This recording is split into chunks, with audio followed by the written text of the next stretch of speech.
livro de Mateus, capítulo 13. Seria leve. Capítulo 13, a partir do versículo de número 3.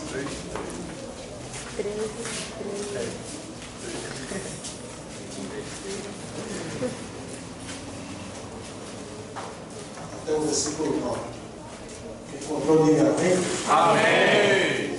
E falou-lhe de muitas coisas por parábolas, dizendo: eis que o semeador saiu a semear, e quando semeava, uma parte da semente caiu ao pé do caminho, e vieram as aves e comeram-na.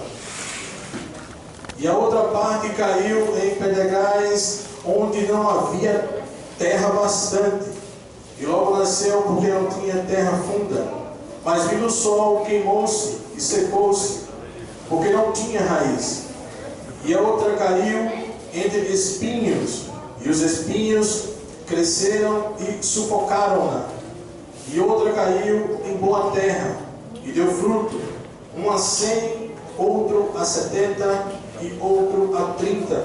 Quem tem ouvidos para ouvir, ouça. Poder sentar, meus irmãos. Uma oração da igreja, para que Deus venha trazer uma mensagem ao meu coração para a sua noiva. Sabemos que somos limitados, somos seres humanos dependentes de Cristo para tudo. A palavra que o nosso pastor trouxe já era de tamanha para toda a igreja sair aqui abastecida. Mas como foi dada a oportunidade, vamos falar aquilo que ele propôs em nosso coração. Essa parábola, Jesus conta a uma multidão que o seguia e aos seus discípulos.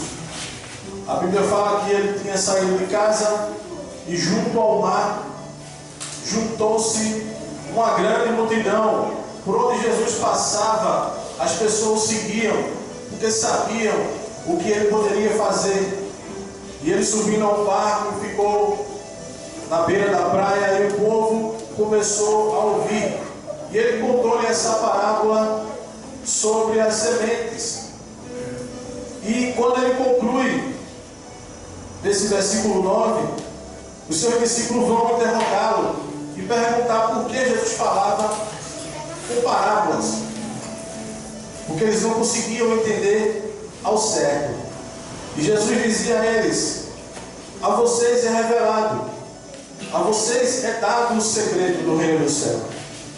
E no versículo de número 18 do mesmo capítulo que a gente leu, e que os irmãos acompanhassem para entender o que Deus quer falar com a gente, ele começa explicando: escutai, pois, a parábola do semeador. Ele chama a atenção dos seus discípulos para que eles não se perdessem nas palavras que eles iam dizer. Ouvindo alguém a palavra do reino e não entendendo, vem o maligno e arrebata o que foi semeado no seu coração. Este é o que foi semeado ao pé do caminho. Ele vem explicando que as aves, aquelas aves que vinham e pegavam a semente, aquilo era o maligno que tirava tudo que foi posto no coração de quem ouvia aquelas palavras. E é assim também nos dias de hoje. Quantas pessoas você não conhece que já fizeram parte da igreja, que já sentaram com você nesses bancos ou em outros bancos, e hoje se encontram afastados, magoados, entristecidos? Ele vai explicar mais à frente do versículo 20. Porém, o que foi semeado entre os pedregais é o que ouve a palavra e logo recebe com alegria, mas não tem raiz em si mesmo, antes é de pouca duração, e é chegada a angústia e a perseguição por causa da palavra, e logo se ofende. Todos nós conhecemos alguém que saiu da igreja assim, magoado, entristecido, enfurecido com algo que ouviu, algo que viu ou que passou. A Bíblia fala que os maiores inimigos da gente são o parentesco. Isso me fala Jesus no capítulo 10.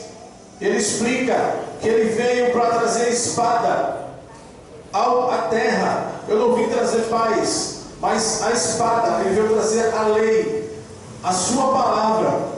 E ele diz também que assim os inimigos dos homens serão os seus familiares. Quem já não passou por uma perseguição dentro de casa, quem viveu no mundo sabe, e quem veio para a igreja também. As primeiras pessoas que falam mal de você são os seus parentes. Eu me lembro quando eu me converti, o meu irmão disse que não vai durar uma semana. Eu dou uma semana para tu estar bebendo de novo e fumando de novo.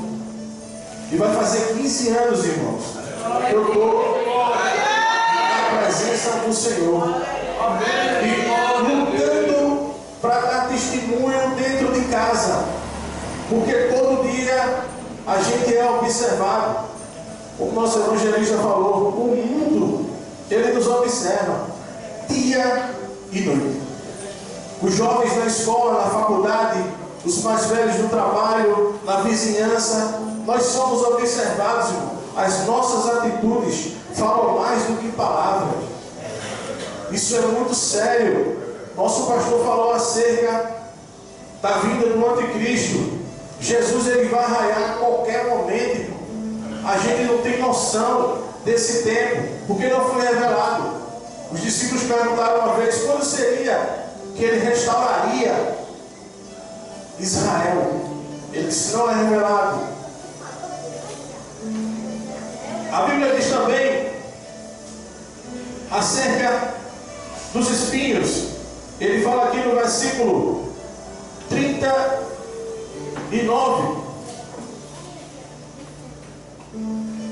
Não, perdão. Versículo 22. E o que foi semeado entre espinhos é o que ouve a palavra, mas os cuidados deste mundo, a sedução, as riquezas, sufocam a palavra e fica infrutífera.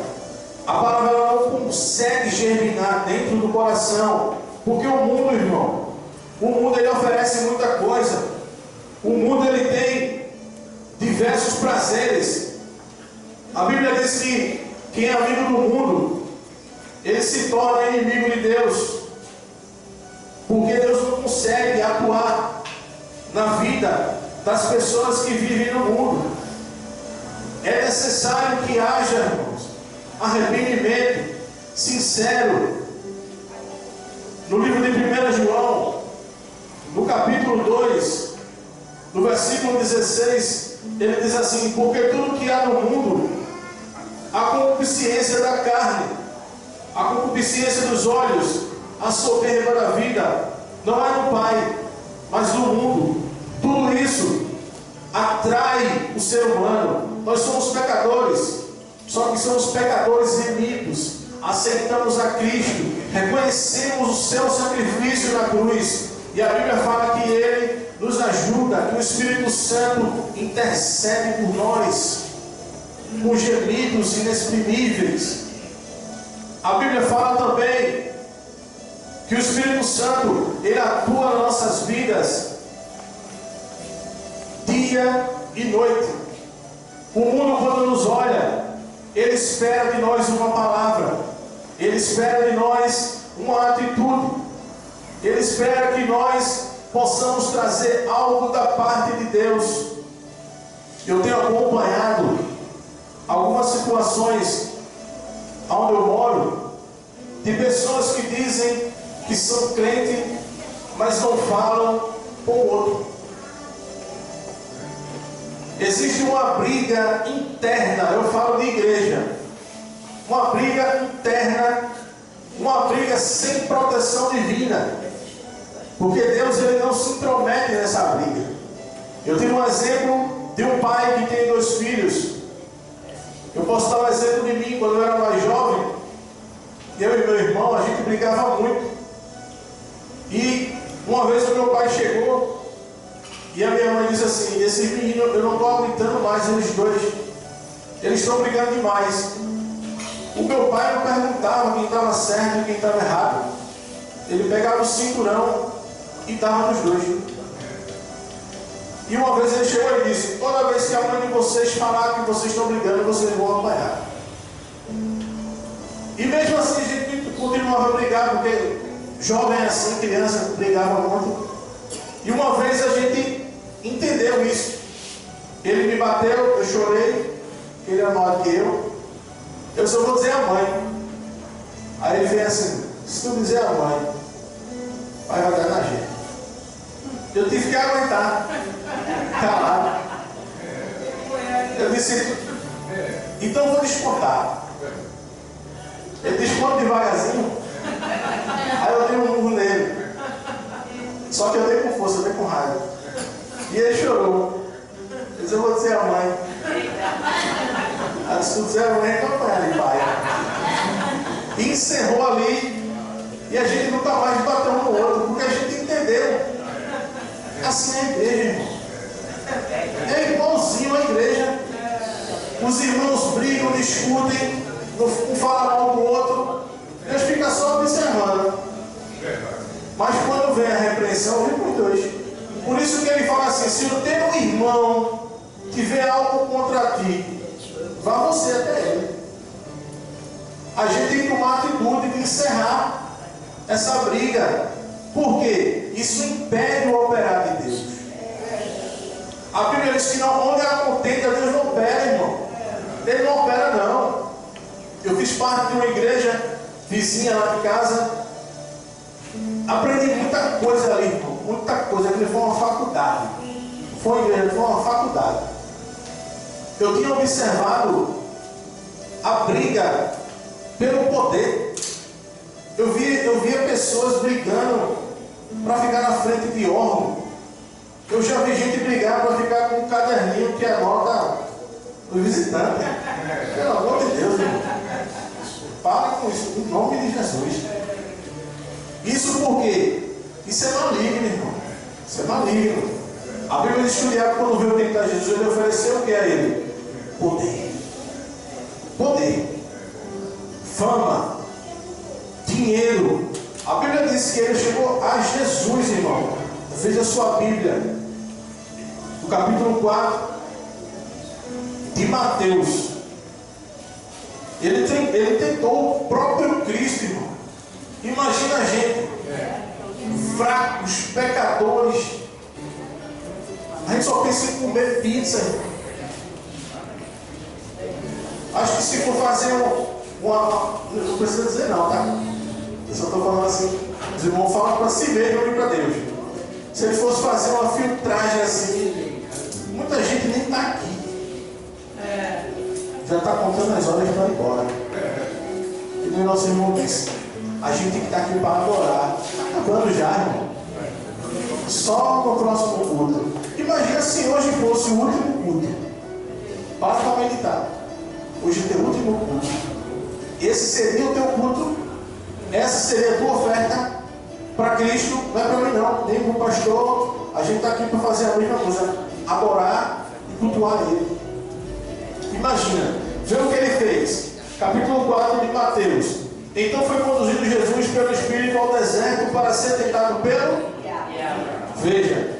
E tendo jejuado 40 dias e 40 noites, depois teve fome. E chegando-se a ele disse: se tu és Filho de Deus, manda que essas pedras se tornem. Porque Jesus estava com o quê? Fome. O diabo vai te tentar tu com a barriga cheia com comida? Não. Ele só vem na sua necessidade material. Ele jamais vai te tentar com dinheiro, tu com dinheiro. Você vai dizer que não quer. Simples. Fico alerta, tá certo? Jesus está falando. Versículo 4.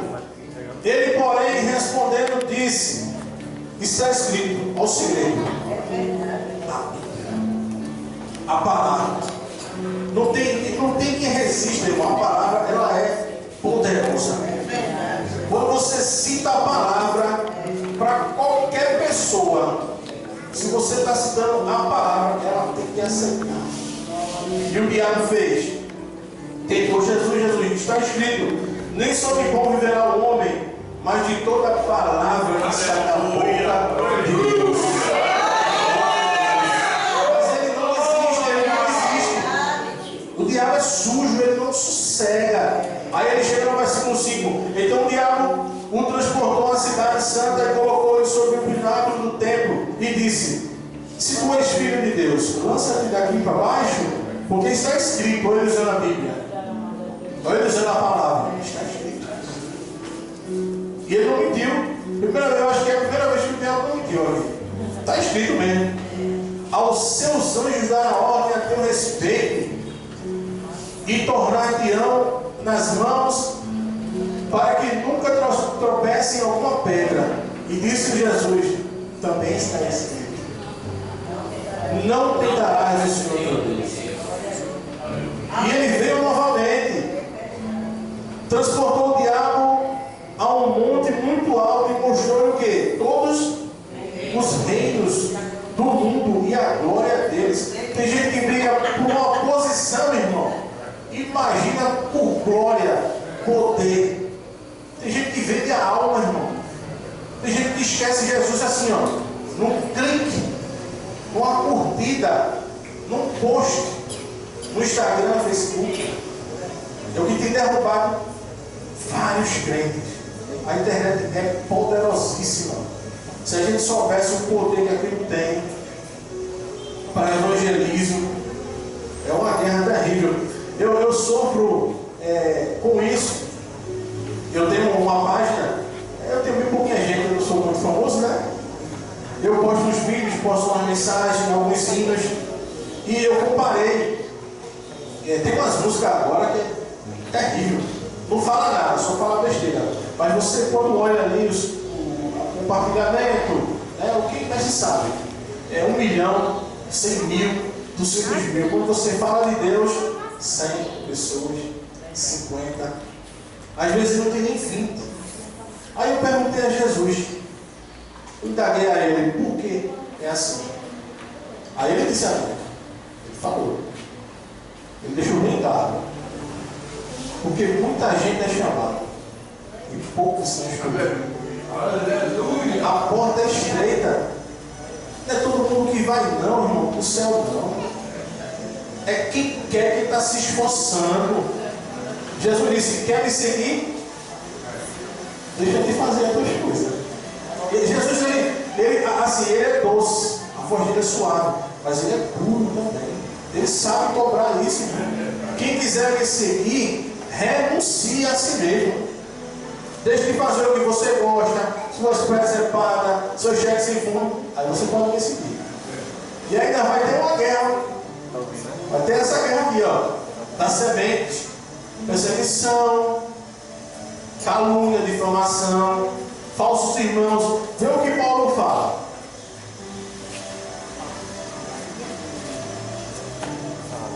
Eu sei pregar assim.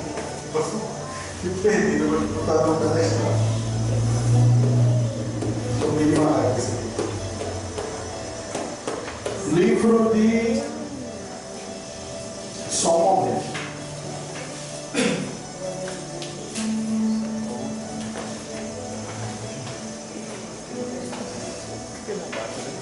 Vocês vão ficando aí. É uma guerra. A palavra ela vai entrar. Segundo os Coríntios.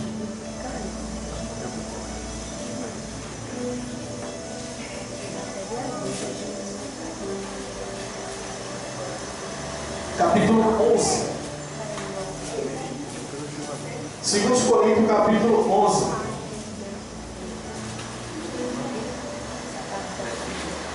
Versículo, eu vou ler aqui do versículo 23 e diante. O apóstolo Paulo, ele foi o maior missionário que a igreja já teve. Foi o homem que mais evangelizou na história da igreja primitiva. Paulo era o maior perseguidor da igreja. Paulo açoitava, ele assolava a igreja de forma sem explicação. Quando ele se converteu também, ele foi com tudo que ele sabia, com tudo que ele aprendeu. Eles assim, são ministros de Cristo, falam como fora de mim, eu ainda mais, em trabalhos, muito mais, em açoites, mais do que eles, em prisões, muito mais, em perigo de morte, muitas vezes, recebi dos judeus 5 quarentenas de açoite, menos um. 3 vezes fui açoitado com vara. Uma vez fui apedrejado. 3 vezes sofri naufrágio. Uma noite e um dia passei no abismo. Em viagens, muitas vezes em perigo de rios, em perigos de salteadores, em perigos dos da minha nação, em perigo dos gentios, em perigos na cidade, em perigos no deserto, em perigos no mar, em perigo entre os que? Esse é o mais difícil, viu? Esse aqui foi o mais difícil. Em trabalhos e fadiga, em vigílias, muitas vezes em fome e sede, em jejum, muitas vezes em frio e nudez. Se a gente for olhar para a igreja moderna, essa igreja atual, ninguém deixa de fazer as suas coisas por Cristo, não. Se fosse fazer uma pergunta a cada um de nós, se a gente deixaria isso ou aquilo, a gente dizia que não. Porque a gente é carnal. Essa igreja atual é uma igreja carnal. Infelizmente é uma realidade, uma igreja moderna.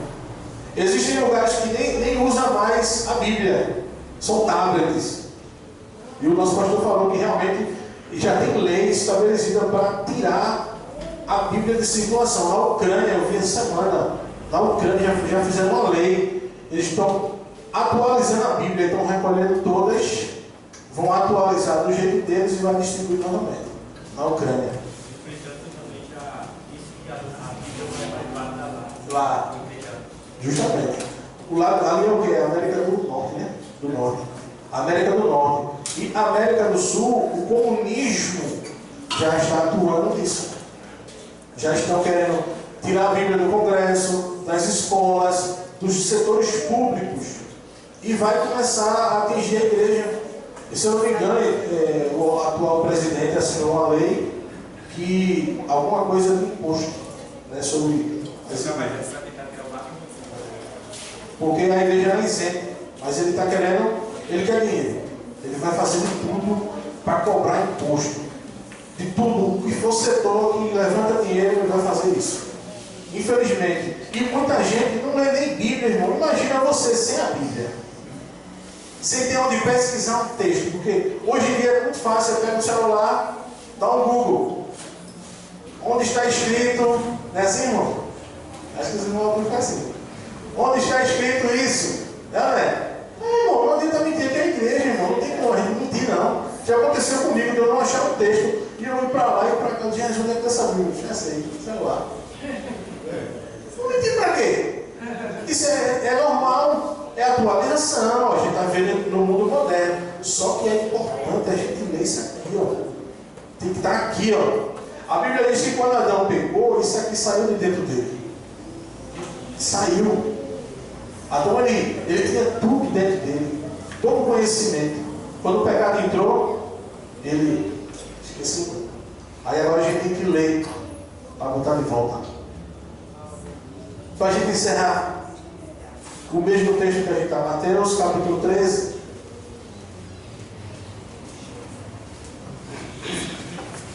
O versículo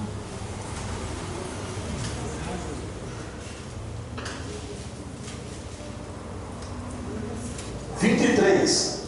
Mas o que foi semeado em terra boa é o que ouve e compreende a palavra, e dá fruto, e produz 100, outro 70 e outro 30. Eu faço uma pergunta aos irmãos: quem aqui é terra boa? Ninguém aqui é terra boa? A palavra não entrou em vocês? Amém. Meus irmãos, presta atenção. Vamos ler de novo para a gente entender. Mas o que foi semeado em terra boa é o que ouve e compreende a palavra e dá fruto. Quem é que dá fruto? Amém. Amém. Glória a Deus. A gente deu fruto, irmão. A gente aceitou. A gente entendeu o sacrifício. Então a gente está em processo de frutificação. Os frutos do Espírito estão atuando na nossa vida aos poucos. Todo dia a gente acorda, irmão. É uma luta. É para suportar A, suportar B, o vizinho barulhento, aquele irmão que vem botar o cachorro para fazer negócio na frente da sua casa. Você vai ter que vai lá e limpa. Imagina, irmão. Viver em sociedade é complicado, irmão. Crente sofre muito em termos de tudo, irmão. Ah, irmão, você não pode falar isso não. Você é crente. Já escutaram isso? Irmão, não pode fazer isso não, porque você é crente. Eles observam, irmão, dia e noite. Não vacile, não tosqueneje na rua, na sua vizinhança, em casa. Dê testemunho. Faça com que Deus seja glorificado.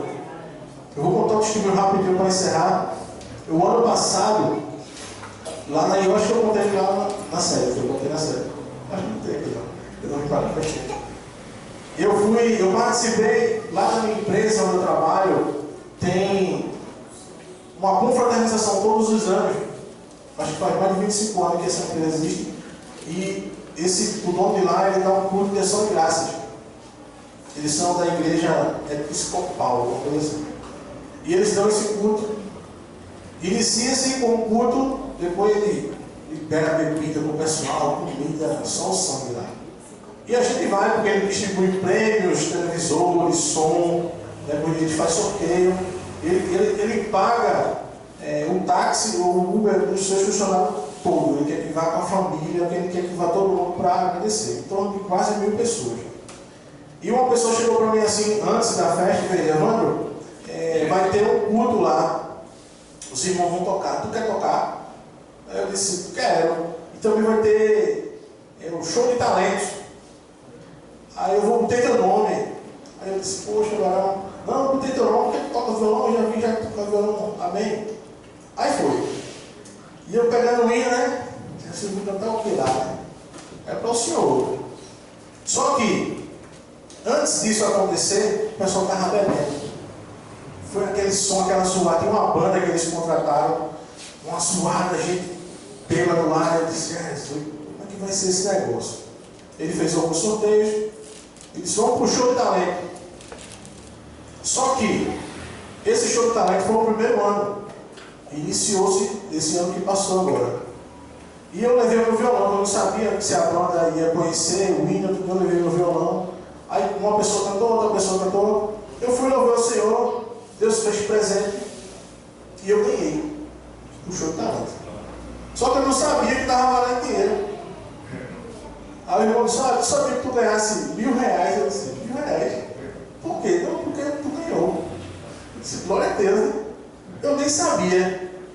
Só que eu não sabia que eu havia sido indicado. Existem lá setores diferentes que eles premiam cada pessoa. Eles indicam uma pessoa para ser o destaque de ano. E colocaram meu nome. Só que alguém cortou meu nome.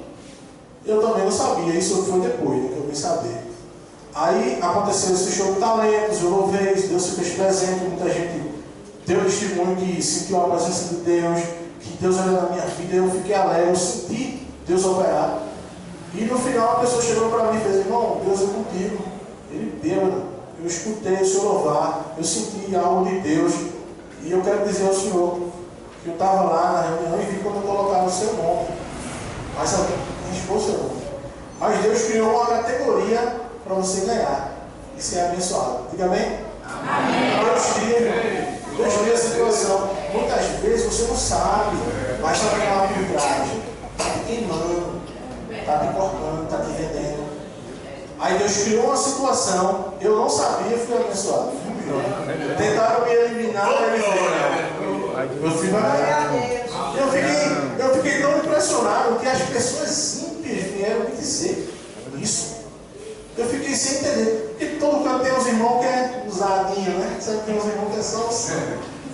continuou com o pé na feira. E eu assim, eu fui louvar, igual qualquer um vai louvar, se for convidado para cantar em algum lugar. Eu nem sabia, só que tinha uma irmã lá que ela cantava aquela vozona. Eu acho que ela queria ganhar. Eu não sabia que estava valendo. E no final a pessoa disse, vai ganhar, mas se eu ganhar o quê? Dinheiro. Que dinheiro, irmão? Que está valendo, irmão, dinheiro, misericórdia. Mas Jesus abençoou. Então o que eu entendo, independente, irmão, de onde você esteja, Deus vai criar uma situação para mostrar que Ele é na tua vida. Ele fez isso comigo. Ele fez isso comigo. Eu pude ver, estava a empresa inteira lá, irmão. Todo mundo estava lá para ver. Foi um negócio tão bonito que eu chorei. Eu não costumo chorar não, mas eu chorei. Porque eu vi as pessoas vindo a mim dizer, irmão, Deus é com o Senhor. Deus na sua vida. E eu me segurando, por causa do ego. O ego querendo subir, eu disse, eu estava repreendido. Não, Jesus, foi para o Senhor. Aí, irmão, Deus é na sua vida, irmão. Eu me arrependo todo isso, eu cantando. Eu disse, glória a Deus. Por quê? A gente não sabe o que Deus está planejando com a gente. O que Ele vai fazer. Muitas vezes você está sendo preparado e não sabe para quê. De repente Deus faz uma mudança, vai para você para o outro lado. Aí você não vai entender. Então você tem que se preparar. Leia a Bíblia, ore, jejue, louve ao Senhor, adore a Ele. Que Ele vai te usar no lugar certo, na hora certa. O nome dele vai ser glorificado na tua vida. Diga amém. Amém. Já foi, meus irmãos, vamos orando.